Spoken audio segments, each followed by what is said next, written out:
Ngayong tag-init, abalang-abala ang marami sa pamimili ng mga damit na swak sa panahon. Pero hindi na kailangang gumastos dahil ang mga pinaglumaang damit sa bahay, pwede pong maging instant summer outfit. Alamin kung paano sa News to Go ni Trisha Zafra.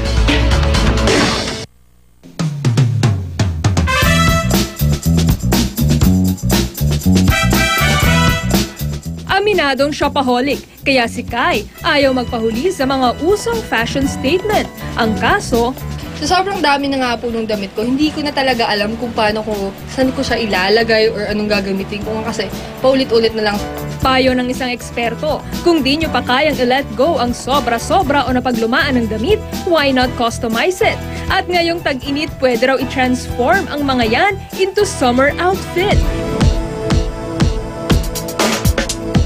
Itong lumang blouse ni Kai sa tulong ng konting cutout patterns, naging beach cover-ups.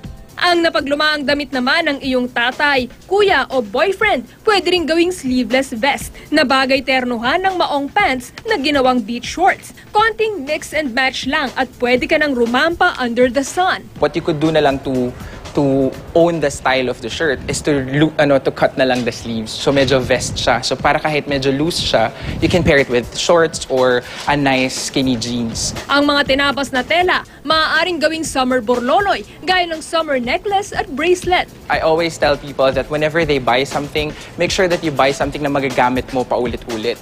Kahit boys, pwedeng mag-recycle ng pamporma.